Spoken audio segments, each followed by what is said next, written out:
नमस्कार दोस्तों, रावट में आपका स्वागत है। कैसे हैं आप लोग? पढ़ाई लिखाई कैसे चल रही है आप लोगों की?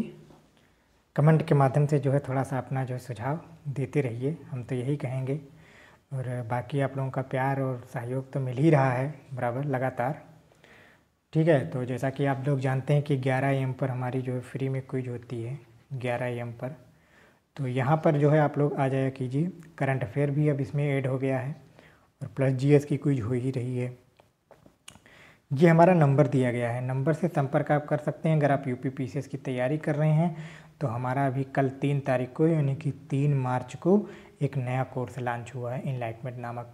ठीक है, तो वहाँ पे लगातार जो है चीज़ें जो है आज डे 2 था, डे 2 का जो है आज क्वेश्चन भेज दिया गया है। आप लोगों को उसमें क्या करना है, कितनी मतलब कैसे कैसे कोर्स को संचालित किया जा रहा है, अगर इसके बारे में जानकारी लेनी है तो हमारे यूट्यूब चैनल पर जो है इसके बारे में वीडियो पूरा बनाया गया है और उस पर डाल दिया गया है। तो आप उस वीडियो को ध्यानपूर्वक देख लीजिए। 5, 6, 7 मिनट का वीडियो है और आप वीडियो देख करके अंदाज़ा लगा सकते हैं कि उसमें कितना बेनिफिट होने वाला है। ठीक है, और 2 महीने का बहुत ही ज़बरदस्त कोर्स चलेगा, 2 मंथ का। ठीक है, 2 मंथ का बहुत ही ज़बरदस्त कोर्स है, 2 मंथ का। ठीक है, आप इस कोर्स को परचेज कर सकते हैं तो बहुत ही जो है अच्छी तैयारी आप लोगों की होने वाली है और एक शेड्यूल आपको मिल जाएगा, टाइम टेबल मिल जाएगा और इसी हिसाब से पूरा कोर्स कंप्लीट करवाया जाएगा। तो चलिए, आज हिंदी का लेक्चर, जैसा कि आप जानते ही हैं, हिंदी का लेक्चर लगातार आप लोगों को मिल रहा है और उम्मीद ही कर रहा हूँ कि आप लोग पढ़ रहे होंगे और अपनी आगामी परीक्षाओं के लिए जो है अपने आप को तैयार कर रहे होंगे, बूस्टअप दे रहे होंगे। तो इन्हीं सब के हुए चलिए, आज हिंदी का जो हमारा नया टॉपिक है विराम चिन्ह के बारे में आज हम जानकारी लेंगे। विराम चिन्ह सामान्य हिंदी, आज डे 5 है। ठीक है, जैसा कि इसमें देखिए परिभाषा के रूप में जो लिखा गया है कि विराम का अर्थ होता है रुकना या ठहरना। वक्ता अपने भाव या विचारों को व्यक्त करते समय वाक्य के अंत में या कभी कभी बीच में रुकता है, सांस लेने के लिए रुकता है, तो इसे ही क्या कहा जाता है? विराम कहा जाता है। यह रही एक परिभाषा की बात। हिंदी और इंग्लिश में जो है विराम चिन्ह की अगर बात की जाती है तो मैक्सिमम चीज़ों में समानता देखने को मिलता है, बस कुछ जो है विराम चिन्ह को छोड़कर, नहीं तो मैक्सिमम चीज़ों में क्या हिंदी और अंग्रेजी में जो है समानता देखने को मिलता है। बात आती है कि जब भी कोई लेखक होता है, वह चाहे कविता लिख रहा हो, वह चाहे जो है कहानी लिख रहा हो, वह चाहे उपन्यास लिख रहा हो, निबंध लिख रहा हो, या फिर कोई जो है ऐसी चीज़ लिख रहा हो कि जो लोगों को अपने विचार जो है व्यक्त कर रहा हो, अपने विचार व्यक्त कर रहा हो और लोगों तक उसे पहुंचाना चाहता हो, तो उन विचारों को पहुंचाने के लिए जो है ऐसा नहीं होता कि बस वो लगातार लिखता जा रहा है। मतलब वही चीज़ है कि अगर इन सब चीज़ों का इतना महत्व होता है कि अगर इनका प्रयोग ना किया जाए तो अर्थ का अनर्थ हो जाएगा। मतलब विराम चिन्ह अपने आप में बहुत ही महत्वपूर्ण भूमिका निभाते हैं, जैसा कि आप लोग जानते हैं इस चीज़ को। ठीक है, तो ये बहुत ही कॉमन सी चीज़ है। जब भी हम बचपन से पढ़ते आए हैं तो जब कोई भी वाक्य पूरा होता है तो हम देखते हैं कि जो है हिंदी में ऐसे लगा दिया जाता है। और प्लस अगर जब बात किया जाए इंग्लिश में, अगर बात की जाती है तो हम इसे फुल स्टॉप से जो है जो निर्देशित करते हैं इस वाले चिन्ह से। ठीक, तो आप लोगों ने इन सब चीज़ों के बारे में जानकारी ली होगी और बचपन में खूब हाँ यहाँ पे फुल स्टॉप कहाँ पे लगेगा, और जो अर्ध विराम, जैसे कि अल्प विराम होता है, एक अर्ध विराम होता है। ठीक है, इसके बारे में भी थोड़ी थोड़ी जानकारी हमें रखनी चाहिए। जैसे कि हमारा अल्प विराम जो होता है, जैसे ये हमारा क्या हो गया? अल्प विराम हो गया। ठीक है, और अर्ध विराम हमारा क्या होता है? ये हमारा क्या होता है? अर्ध विराम होता है। इन सारे चिन्हों के बारे में आप लोग भली भांति जो है परिचय जो है इस पर रखते होंगे। जैसे कि अगर कोई क्वेश्चन मान लो पूछा जा रहा है कि जो है मोहन क्या काम कर रहा है, जैसे कि मान लो एक क्वेश्चन पूछा जाता है कि मोहन क्या कार्य कर रहा है, आप इन चीज़ों को बड़े ध्यान से देखिएगा। मोहन क्या कार्य कर रहा है, तो आप देखते होंगे यहाँ पे कैसा चिन्ह लगेगा? एक प्रश्नवाचक चिन्ह लगेगा। ये वाला प्रश्नवाचक चिन्ह आप समझ रहे हैं ना, प्रश्नवाचक चिन्ह लगेगा। ठीक है, तो इन सब के बारे में थोड़ी थोड़ी जानकारी इसमें भी आगे दिया गया है। आइए देखते हैं क्या है।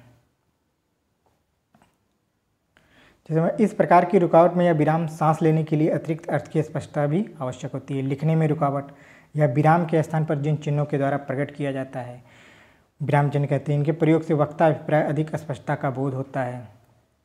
ठीक है, ये तो परिभाषा दी गई, इसे आप लोग जो है PDF के माध्यम से भी जो है पढ़ सकते हैं। तो इन सब के बारे में देखिए थोड़ा सा। जैसे ये हिंदी में विराम चिन्ह का जो प्रयोग दिया गया है पूरा यहाँ से, जैसे पूर्ण विराम के लिए देखिए, पूर्ण विराम के लिए अर्ध विराम हमने बताया अभी आपको, और फिर अल्प विराम के बारे में देखिए हमने बताया अल्प के बारे में, प्रश्नवाचक चिन्ह के बारे में। ठीक है, विस्मयादिबोधक जैसे कोई अरि, जैसे कि हाय, जैसे कहीं लिखा गया हाय, तो ये क्या शो करता है, विस्मयादिबोधक जो चिन्ह को क्या करता है, शो करता है। उद्धरण चिन्ह को शो करता है। निर्देशन या रेखिका चिन्ह, इनके बारे में थोड़ा सा आपको दिखा दें। ये देखिए निर्देशक या रेखिका चिन्ह को जो है बता रहा है, देखो साइन ऑफ डैश। ठीक है, विवरण चिन्ह, विवरण के बारे में ना, जब कोई हम हेडिंग लगाते हैं जैसे किसी जैसे स्थापत्य कला, अगर आपको देना स्थापत्य कला, फिर ऐसे करके ऐसे लगाते हैं, तो इस चिन्ह का क्या मतलब होता है, विवरण चिन्ह। इसके आगे अभी इसको डिटेल में दिया जाना बाकी है, इसके बारे में ये बताया जाता है। अपूर्ण चिन्ह, इस वाले चिन्ह में थोड़ा सा मतभेद इसलिए हो जाता है क्योंकि यह चिन्ह जो है आप देख रहे हैं कि विसर्ग को भी शो करता है। जैसे हम आहा वाला ये चिन्ह अभी जो है पिछले लेक्चर में आपने देखा होगा, इस वाले को क्या बोला जाता है, विसर्ग चिन्ह, विसर्ग के बारे में बताया गया। तो इसको जो है मैक्सिमम जगह पे यह समझा जाता है कि यह विसर्ग के साइन को क्या कर रहा है, शो कर रहा है। मूलतः जबकि ऐसा होता नहीं है, जैसे इसका अपना अलग महत्व है और विसर्ग का अपना अलग महत्व है, लेकिन ऐसा माना जाता है कि हाँ चलिए ठीक है, इसमें कुछ ना कुछ समानता क्या की गई है, देखी जाती है। तो इसमें एक हुए जो है श्री गुरु विसर्ग ने समकक्ष बताकर इसमें जो है मान्यता देने की इसकी बात की है, क्योंकि इन्होंने ही जो है इस पर जो है श्री गुरु थे, तो इन्होंने बताया कि अब विसर्ग को जो है एक समान लिया जा रहा है। तो इसमें बहुत टफ चैप्टर नहीं है, विराम चिन्ह के बारे में मैक्सिमम चीज़ें बस सिर्फ आपको 1-2 बार देखना मात्र है और आप लोगों को सब कुछ पता चल जाएगा। जैसे ये देखिए योजक विराम चिन्ह, यानी कि देखिए योजक विराम चिन्ह, इसके बारे में देखिए। ठीक है, और ये कोष्टक है, यार देखो छोटा कोष्टक, मझला कोष्टक एंड बड़ा कोष्टक।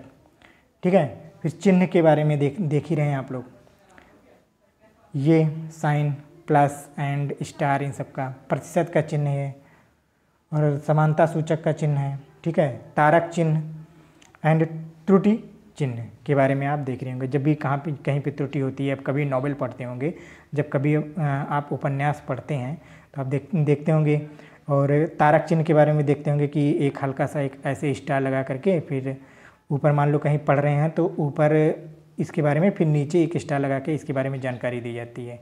तो वो कैसा चिन्ह कहलाता है, तारक चिन्ह कहलाता है। और त्रुटि चिन्ह, मान लो कहीं त्रुटि होगी तो अब देखते होंगे कि आप लोग हम जो है ऐसे लगा करके फिर नीचे क्या करते हैं, इसके बारे में बताया जाता है कि हाँ यहाँ पे जो है यहाँ पे त्रुटि हुई है, और इसके बारे में फिर डिटेल दिया जाता है। तो विराम चिन्ह के बारे में बहुत ज़्यादा डिटेल में और क्या जाएंगे इससे ज़्यादा। ठीक है, इनको सिर्फ आप अपनी नज़रों के सामने से 1 से 2 बार जो है गुजारिए, ये पूरा जो है आपको समझ में आ ही जाएगा। बाकी आप लोग जो लिखते पढ़ते हैं तो ऑब्वियस सी बात है, जिसमें हिंदी में लगाव होगा तो ये सब सारी चीज़ें उनको तो ऑलरेडी हर चीज़ पता होगी, इसमें कुछ भी नई चीज़ नहीं है। ठीक है, बहुत बड़ा लेक्चर ना हो, इसीलिए जो है इसको सही इतना ही रखा जा रहा है। तो और बाकी आप लोगों को बता दें कि जैसे जो हमारे कामता प्रसाद थे, उनके अनुसार अगर विराम चिन्हों की संख्या कितनी बताई गई है, उनके अनुसार विराम चिन्हों की संख्या 20 बताई गई है। कोई ना कोई बुक तो होगी आप लोगों के पास, उस बुक को जो है लगातार जो है रीड करते रहिए, वहाँ से जो भी क्वेश्चन आंसर हैं लास्ट ईयर के उनको भी लगाते रहिए। ठीक है, कितनी बताई गई है, 20 बताई गई है। ठीक है, तो ये एक ओवरव्यू था विराम चिन्ह का। ठीक है, और अगर 20 है, आप अपनी नज़रों के सामने से इसे गुजारेंगे तो अवश्य सी बात है सारी चीज़ें क्या हो जाएंगी, याद हो जाएंगी 1-2 बार में। और फिर इनसे रिलेटेड आप क्वेश्चन आंसर करिए, जहाँ पे भी आपको क्वेश्चन आंसर करना हो आप तुरंत वहाँ पे जाइए, आपको एक सेट मिले 40-50 क्वेश्चन का अगर सेट मिले, उनको लगाने की कोशिश कीजिए 1-2 बार। लेकिन इस हमारे अगर आपके पास बुक नहीं है तो ये PDF ही सेंड कर दिया जाएगा, और इसी PDF के माध्यम से जो है आप उनको जो है याद कर लीजिए और फिर जो है उस क्वेश्चन को लगाने की कोशिश कीजिए। ठीक है, ये हमारा कॉल या व्हाट्सएप नंबर दिया गया है, यहाँ से आप बिल्कुल भी संपर्क कर सकते हैं कभी भी जो है।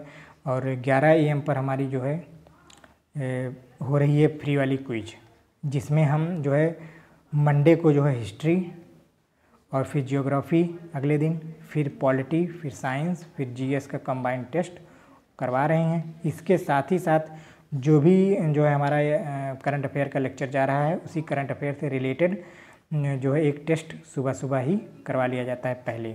तो करंट अफेयर प्लस जीएस का टेस्ट लगातार पर डे हो रहा है। तो आप लोग इन दिए गए नंबर से संपर्क करके जो है जुड़ जाइए, और जो है सब कुछ आपको फ्री में यहाँ मिल रहा है मैक्सिमम चीज़ें। बाकी ये PDF जो है ग्रुप में सेंड करवा दी जाएगी, और आप लोग एक बार जो भी बुक हो आपके पास, ये वाला चैप्टर ज़रूर पढ़ लीजिएगा, ठीक है। और इसमें कोई बहुत बड़ी बात नहीं है। अब विराम चिन्ह का मतलब ही होता है रुकना या ठहर। तो इन सब चीज़ों को जो है, ये सारी चीज़ें जो भी यहाँ पे दिख रही हैं, चाहे स्क्रीनशॉट लेना हो स्क्रीनशॉट ले लीजिए, अगर स्क्रीनशॉट नहीं ले रहे हैं तो ये PDF से ही आप पढ़ते रहिए, और 2 से 3 बार सिर्फ आप पढ़ेंगे, ये सारा आपको क्या हो जाएगा, तैयार हो जाएगी। ये अपने आप में एक बहुत ही महत्वपूर्ण चीज़ है, इसलिए बताया जा रहा है बार बार कि हाँ जो है एक बार पढ़ लीजिएगा ज़रूर। बाकी ये हमारा नंबर दिया गया है, आप संपर्क करके जो है हमारी टीम से बात करके और जुड़ सकते हैं हमारे किसी भी प्रोग्राम से। आज के लिए बस इतना ही, धन्यवाद।